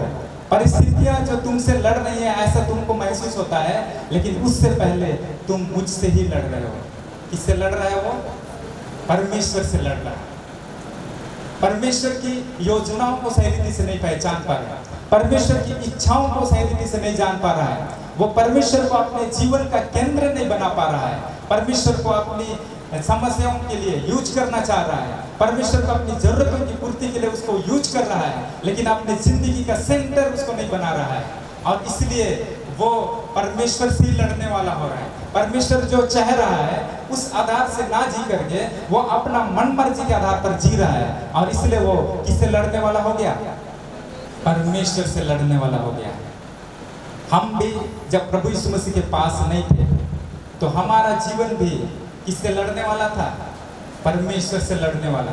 परमेश्वर का जो वचन है उसके विरुद्ध में अगर हम चल रहे हैं तब तो हम किससे लड़ रहे हैं? परमेश्वर से हम लड़ रहे हैं। और इस चीज को परमेश्वर ने साबित किया वहां पर कि याकूब, तुम दुख के साथ आए हो, तुम्हारे जीवन में बहुत सारी समस्याएं हैं, बहुत सारी कंप्लेनिंग है, लेकिन उन कंप्लेनिंग के बीच में तुम दोष लगा रहे हो कि मेरा मामा ऐसा कर रहा है, तुम दोष लगा रहे हो कि ये परिस्थितियां मेरे साथ ऐसी हैं, लेकिन उससे पहले तुम मुझसे ही लड़ने वाला हो, मुझसे ही लड़ रहे हो। ये चीज उसको बताना चाहा। और जैसे ही उसका नस को उसने छुआ और उसी समय उसको रियलाइज हुआ कि ये कोई साधारण नहीं है, जिसके छूने से मेरा जो नस है वो डिसलोकेट हो गया, वो दूसरी तरफ हो गया, और तब ये तो कोई महासामर्थी, कोई परमेश्वर ही है। और उस समय उसने जान गया कि मैं तो किससे लड़ रहा हूँ? परमेश्वर से लड़ रहा हूँ। मैं ये कोई साधारण पुरुष नहीं है जिससे मैं लड़ रहा हूँ। मैं जो लड़ रहा हूँ वो किससे लड़ रहा हूँ? परमेश्वर से लड़ रहा हूँ। वो कैसा उसको महसूस हुआ होगा, आप कल्पना कर सकते हैं कि जिस परमेश्वर जिसको वो पुकारता है, सर्वशक्तिमान परमेश्वर जिसको जरूरत के समय उसको वो पुकारता है, वो परमेश्वर जब उसके पास आया तो वो अनजाने में उसको वो पटक रहा है, उसको वो मार रहा है, उसके विरुद्ध में वो खड़ा हो गया है। और जब उसने उसके नस को छू लिया और उस समय याकूब को पता चल गया कि मैं तो किससे लड़ रहा हूँ? परमेश्वर से लड़ रहा हूँ। जिस दिन आपको ये बात समझ में आता है उस दिन हमारा जीवन परिवर्तन हो जाता है। हालेलुया। जिस दिन हम जान जाते हैं कि हम तो परमेश्वर से लड़ रहे हैं, मैं तो परमेश्वर से लड़ने वाला हूँ, मैं तो परमेश्वर के वचन के विरुद्ध में मैं चल रहा हूँ, ये सारी चीजें जिस दिन आपको पता चल जाता है उसी दिन आपकी जिंदगी के लिए एक नया मोड़ शुरू हो जाता है। हालेलुया। और उसने उसकी नस को छू करके इस बात को बता दिया, याकूब तुम परिस्थितियों से नहीं, लेकिन उससे पहले तुम मुझसे लड़ रहे हो। Hallelujah, hallelujah. और इसलिए आज अगर आप समस्याओं के साथ आए हैं, यदि आज आपको लगता है कि मेरे जीवन में ये सारी चीज़ें हैं और आप कंप्लेनिंग माइंड के साथ परमेश्वर की उपस्थिति में आए हैं, तो शायद कहीं ना कहीं आप कहीं परमेश्वर से तो लड़ने वाले नहीं हैं, कहीं आप परमेश्वर के वचन के विरुद्ध में तो नहीं चल रहे हैं। आज हमें इस बात को जानना जरूरी है। हालेलुया। जैसे ही उसने उसके नस को छू लिया, वो अगली बार जब वो लड़ने लगा तो अलग तरीका से लड़ने लगा। वो अलग तरीका से लड़ने का मतलब अब उसको क्या कह रहा है कि जब तक आप मुझको आशीष नहीं देंगे तब तक मैं आपको जाने नहीं दूंगा। अब उसको मालूम पड़ गया कि ये जो है परमेश्वर है, ये व्यक्ति कोई साधारण नहीं है, ये तो स्वर्ग की ओर से आया हुआ है, वो मेरा परमेश्वर है। और तब उसको पकड़ लिया कि परमेश्वर जब तक आप मुझको आशीष नहीं देंगे मैं आपको जाने नहीं दूंगा। हालेलुया। और उसी समय उसने उसके नाम को भी बदल दिया। जब हम ऊपर के पदों को हम पढ़ेंगे तो वहाँ पे लिखा है कि अब से तुम्हारा नाम याकूब नहीं होगा, अब से तुम्हारा नाम क्या होगा? इस्राएल होगा, क्योंकि याकूब का मतलब है धोखा देने वाला। और उसने उसके नाम को, उसके जीवन को उस दिन वो बदल रहा था। हालेलुया। उस दिन उसके जीवन को उसने बदल दिया। और जैसे ही उसको पता चला, अब परमेश्वर को पकड़ लिया, वो व्यक्ति को पकड़ लिया कि मैं आपको जाने नहीं दूंगा जब तक आप मेरे जीवन को आशीष नहीं देंगे। इसका मतलब याकूब को लगता था कि मैं आशीषित नहीं हूँ। उसको लगता था अपने जीवन में कि मैं आशीषित नहीं हूँ, इसलिए क्योंकि परमेश्वर को उसने अपने जीवन का केंद्र नहीं बनाया था। वो सिर्फ परमेश्वर को जरूरत के समय पुकारता था, लेकिन अपना जीवन उसको नहीं बनाया था। और जैसे ही उसको लगा कि मैं परमेश्वर से लड़ रहा हूँ, उसका जो नस है वो डिसलोकेट हो गया। और उसी समय उसने परमेश्वर को पुकारना शुरू किया कि परमेश्वर मुझे आपकी आशीष की जरूरत है। हालेलुया। मुझे आपके आशीर्वाद की जरूरत है, मुझे आपके अनुग्रह की जरूरत है।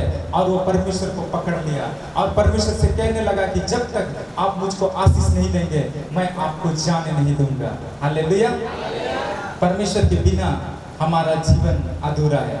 अगर परमेश्वर आपके जीवन के साथ नहीं है, आपके पास जितना भी धन और दौलत है, फिर भी आपका जीवन अधूरा ही होगा। और मनुष्य के अंदर में परमेश्वर ने एक जगह को रखा है और वो जगह परमेश्वर ही भर सकता है। हालेलुया।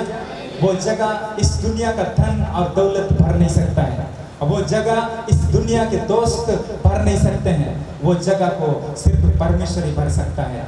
हालेलुया। और वो जगह में हमें परमेश्वर को लेकर के आना है। आपके जीवन का केंद्र वो बनना चाहता है और वो परमेश्वर को आपको पुकारना है कि परमेश्वर मैं आपसे आशीष पाना चाहता हूँ, मैं आपसे अनुग्रह पाना चाहता हूँ, मैं आपसे सामर्थ पाना चाहता हूँ। इस तरह से हम परमेश्वर को पुकार सकते हैं। हालेलुया। और परमेश्वर ने उनके जीवन को आशीष दिया।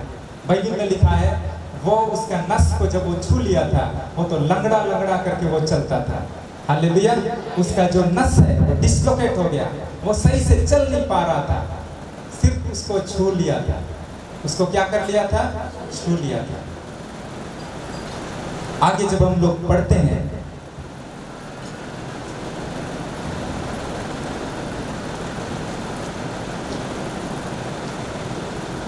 हम लोग 27 से आगे देखेंगे।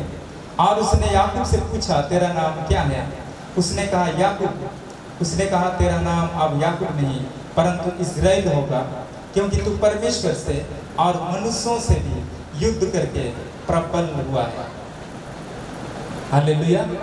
उसने उसको कहा कि तू परमेश्वर से और मनुष्यों से भी लड़ करके क्या हो गया है? प्रबल हो गया है। इस युद्ध में, चाहे इस मल्ल युद्ध में कौन विजयी हुआ, ये चीज को परमेश्वर ने डिक्लेयर किया। परमेश्वर ने कहा कौन युद्ध में प्रबल हो गया? याकूब प्रबल हुआ। परमेश्वर कहा कि इस लड़ाई में कौन जीत गया? याकूब जीत गया, तुम जीत गए हो। अब यहाँ अगर हम सोचें तो परमेश्वर से हम कैसे जीत सकते हैं? परमेश्वर से क्या कोई लड़ाई करके जीत हासिल कर सकता है? नहीं। वो परमेश्वर सर्वशक्तिमान परमेश्वर है। कई बार क्या होता है कि एक बेटा और पिता जब एक दूसरे से एक मजाकिया ढंग से जब वो लड़ने लगते हैं, चाहे तो कुछ खेलने लगते हैं, और उसमें जो पिता है वो जानबूझ करके अपना बेटा को कहता है कि तुम इस लड़ाई में क्या हो गए हो, जीत गए हो। तो उसी तरह से यहाँ हम देख सकते हैं कि परमेश्वर जो है इस चीज़ को डिक्लेयर किया कि इस लड़ाई में तुम प्रबल हो गए हो। हालेलुया। इस लड़ाई में कौन प्रबल हो गया? याकूब प्रबल हो गया, याकूब प्रबल हो गया। जब हम मानव इतिहास के विषय में जब हम देखते हैं तो हम सब ने परमेश्वर के साथ धोखा किया। आदम की वाटिका में परमेश्वर ने सब कुछ दिया, आदम को टोटल चीज दे दिया, लेकिन फिर भी परमेश्वर का प्रेम को हमने ठुकरा दिया।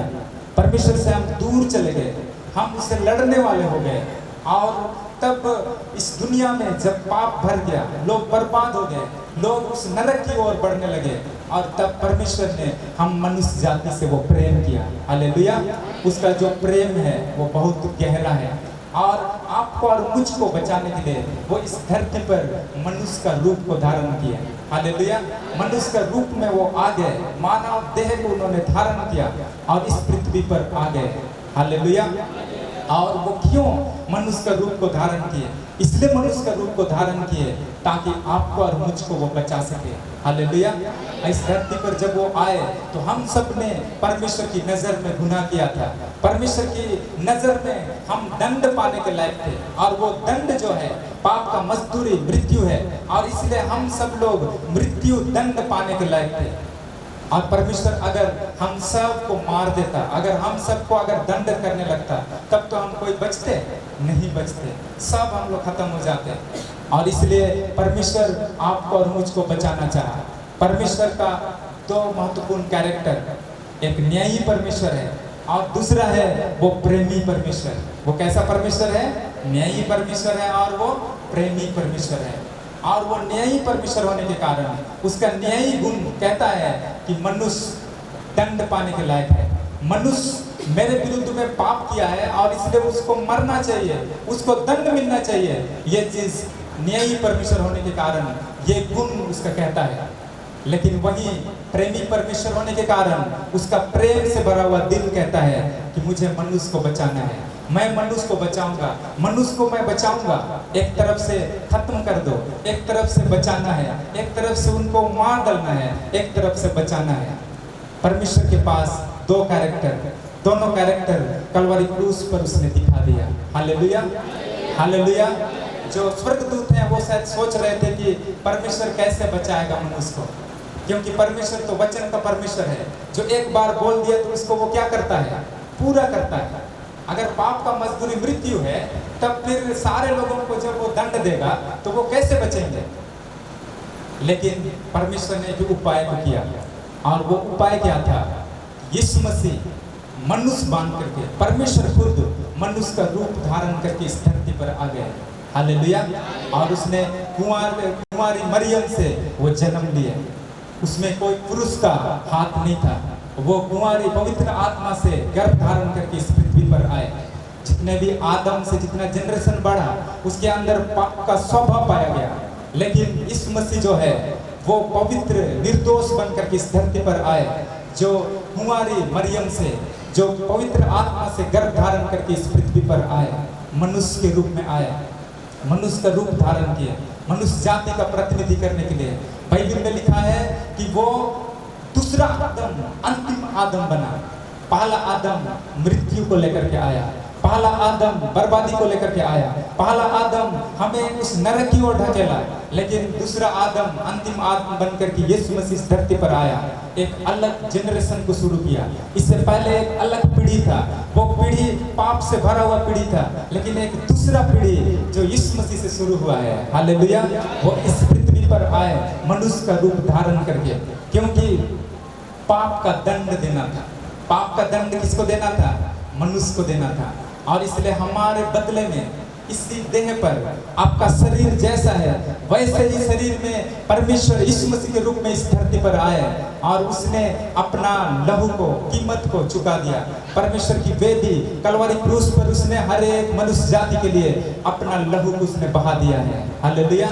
जब उस पर थूका गया, जब उसको जान उड़ाया गया, जब उस पर 39 कोड़ा मार खाना पड़ा, जब यरूशलेम के मर्ग में भारी क्रूस को उठा करके वो बार बार गिर जाते थे, तो उसने इसी देह में, जो देह आपका है वैसी ही देह में उसने उस दंड को सहा लिया। हालेलुया। और वो मनुष्य का रूप धारण करके आया, और वो मनुष्य का रूप उसने धारण किया, और एक एक मनुष्य जाति के लिए अपना लहू को उसने बहा दिया। हालेलुया।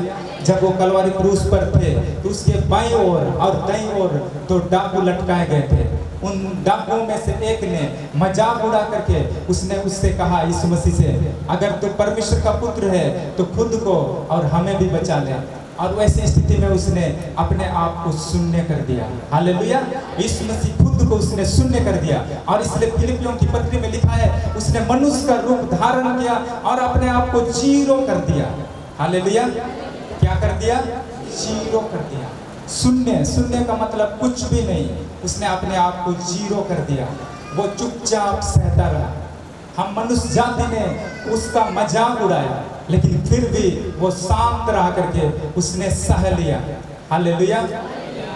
जिस तरह से उसने याकूब से कहा था कि इस लड़ाई में मैं हार गया, तुम ही जीत गए, इसी तरह से कलवारी क्रूस पर उसने अपने आप को हारा हुआ समझा, ताकि हम आप ना हारें, हम आप जीत को लेकर के आए। हालेलुया। हालेलुया। अगर अभी भी अगर हम हार रहे हैं तो इसका मतलब गड़बड़ी है, क्योंकि यीशु मसीह ने हमारे लिए वो कलवारी क्रूस पर अपने आप को मारा, कूटा, दुर्दशा में पड़ा हुआ, जैसे यशायाह में लिखा है, उसका रूप देखने लायक नहीं था, वैसी स्थिति में वो आ गए। वो मनुष्य का त्यागा हुआ, परमेश्वर का त्यागा हुआ। कलवारी क्रूस पर उसने पुकारा, हे परमेश्वर, तूने मुझे क्यों छोड़ दिया? क्यों छोड़ा? क्योंकि उसने आपके गुनाहों को, मेरे गुनाहों को, आने वाला पीढ़ी में जितने मनुष्य लोग आएंगे, उन सारे मनुष्यों का पाप को अपने कंधों पर उठा करके वो कलवारी क्रूस पर चढ़ गए। हालेलुया।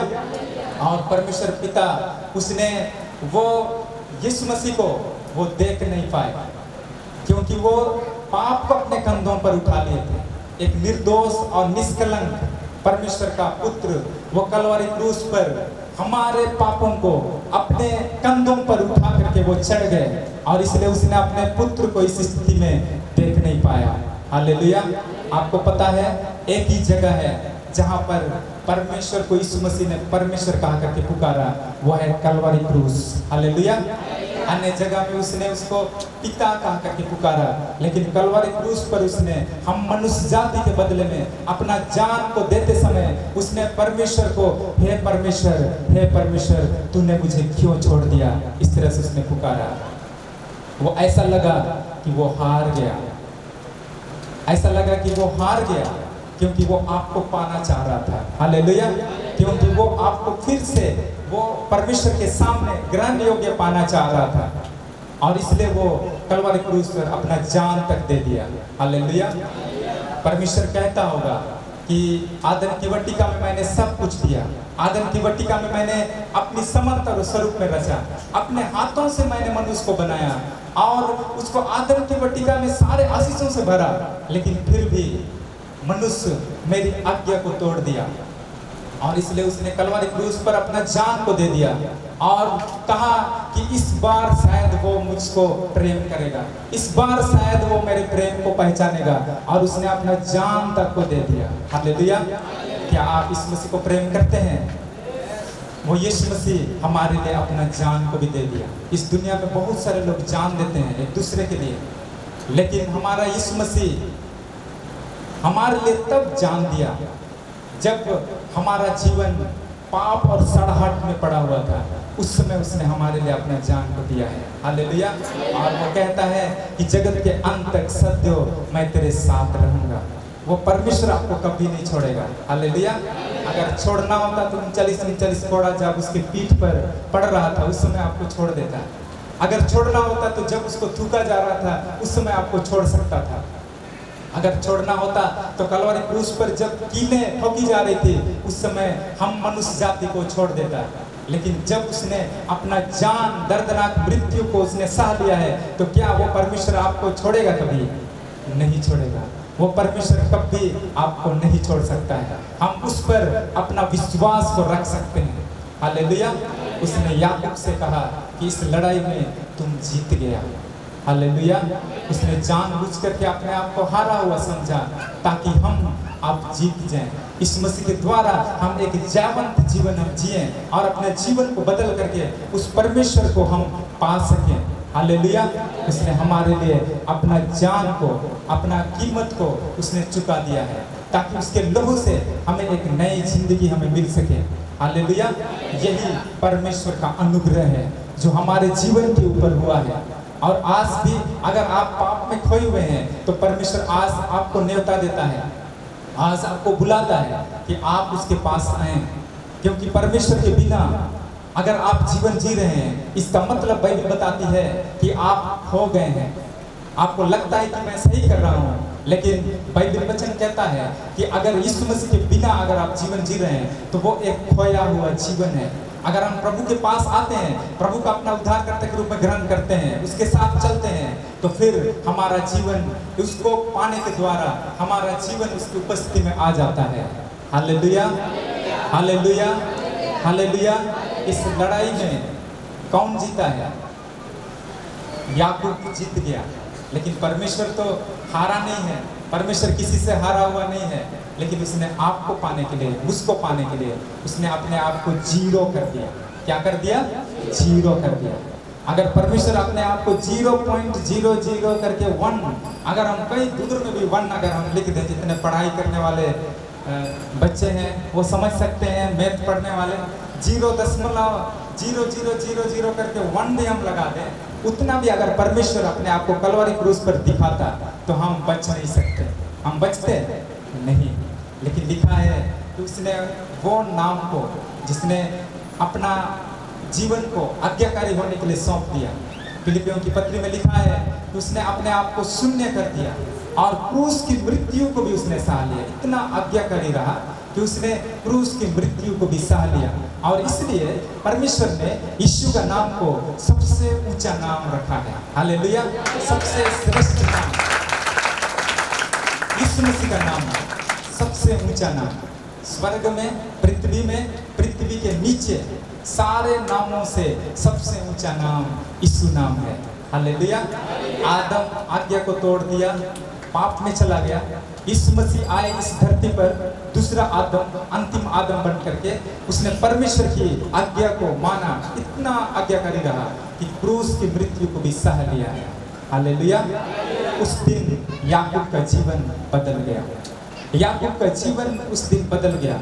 उसने परमेश्वर को अपने जीवन का केंद्र बना लिया। हालेलुया। अपना जीवन का केंद्र उसने परमेश्वर को बना लिया। उसके बाद उसको डर नहीं है। उसके बाद जब वो आगे बढ़ा, बाइबल में लिखा है कि एसाव के साथ जब वो मिला तो दोनों एक दूसरे से गले मिले, दोनों रोने लगे और परमेश्वर ने उनके बहुत आशीष दिया। आगे चल करके परमेश्वर ने उनको बहुत आशीष दिया।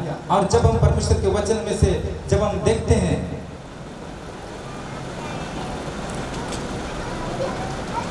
उत्पत्ति उसका 48 का 15 में पढ़ेंगे। उत्पत्ति 48 अध्याय 15 पद।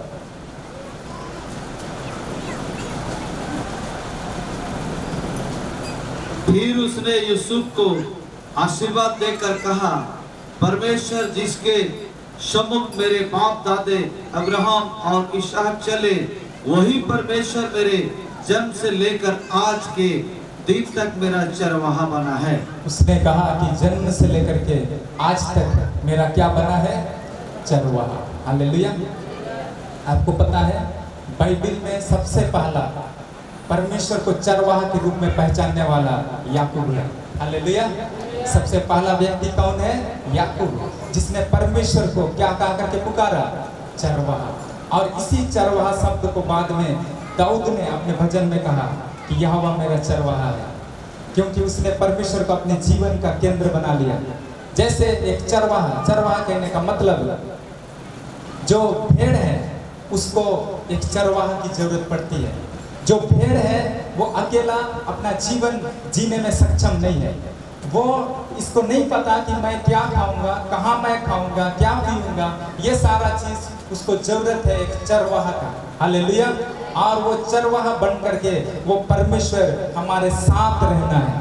प्रतिदिन वो हमें लिए चलने वाला, प्रतिदिन हमें अगुवाई करने वाला, उस रूप में हमें परमेश्वर को पहचानना है। हालेलुया। बोलिए, परमेश्वर मेरा चरवाहा है। Hallelujah, hallelujah. अगर चरवाहा है तो वो प्रतिदिन आपको अगुवाई करने वाला, अगर चरवाहा है तो आप हर एक बातों में उस पर भरोसा करने वाला।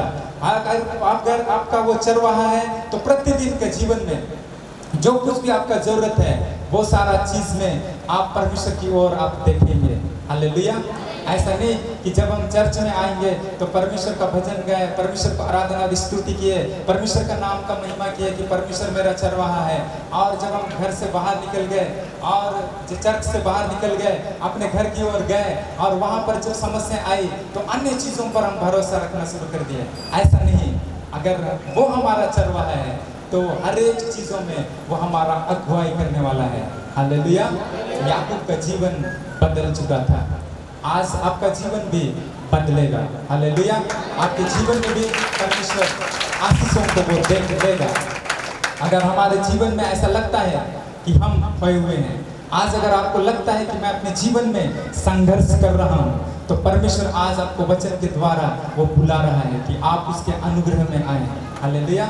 उसका अनुग्रह बहुत बड़ा है, उसका अनुग्रह को हम नाप नहीं सकते हैं, उसका अनुग्रह हमारे जीवन को बदलता है, उसका अनुग्रह आपको साधारण से असाधारण बना देता है। याकूब जिसका नाम बदल करके इस्राएल रखा गया, आज उसी के नाम से एक देश है इजराइल। Hallelujah, hallelujah. एक साधारण सा व्यक्ति जिनके जीवन को परमेश्वर ने खड़ा किया, वैसे आज परमेश्वर का उपस्थिति में भी हम कोई भी हैं, परमेश्वर हमारे जीवन को खड़ा कर सकता है। हालेलुया। आप साधारण हैं, अनपढ़ हैं, चाहे आपको कोई नहीं जानता है, लेकिन फिर भी परमेश्वर की उपस्थिति में आप एक लायक व्यक्ति हैं, क्योंकि परमेश्वर ने जगत के मूर्खों को चुना है, जो हैं भी नहीं वैसे लोगों को, निर्बलों को परमेश्वर चुना है ताकि उनके द्वारा अपनी महिमा को प्रकट करे। हालेलुया। अगर आप कहते हैं कि मेरे जीवन में बहुत सारी चीज़ें अच्छी नहीं हैं, तो आप परमेश्वर की उपस्थिति में लायक हैं। हालेलुया। इस दुनिया का जो यूनिवर्सिटी है वो पहले चुनता है कि कौन अच्छे हैं और उनको अपने पास बुलाता है, उनको अपने पास एडमिशन कराने के लिए अनुमति देता है। चाहे जितने भी कंपनी हैं, चाहे जितने भी बड़े बड़े लोग हैं, वैसे लोगों को चुनते हैं, लेकिन हमारा परमेश्वर का काम करने का तरीका अलग है। हालेलुया। वो जो कुछ नहीं है उनको वो चुनता है और उनको वो सबसे ऊंचा खड़ा कर देता है। हालेलुया। और इसलिए उसने जब अपने चेलों को खड़ा किया, यीशु मसीह, वैसे लोगों को उसने खड़ा किया है, वैसे आपके जीवन को भी वो खड़ा करेगा। हालेलुया। आइए हम अपने स्थान पर खड़े हो जाएंगे और हम उस परमेश्वर को पुकारें। आज का दिन हमारे लिए एक मोड़ हो जाना चाहिए, जहाँ से हम परमेश्वर की ओर हम मुड़ जाने पाए, परमेश्वर हमारी दशा और दिशा को बदल देने पाए। वो परमेश्वर सामर्थ्य है, वो आपके जीवन को बदल सकता है, आपके परिवार को, आपके व्यक्तिगत जीवन को बदलेगा, क्योंकि परमेश्वर का अनुग्रह बहुत ज़्यादा है। जब हम उसके हाथों में अपने जीवन को समर्पित करेंगे तो परमेश्वर हमारे जीवन को बदल देगा। Hallelujah. Thank you Jesus. Hallelujah. आइए हम सबको अपने आँखों को बंद करेंगे। Hallelujah, hallelujah, hallelujah, hallelujah.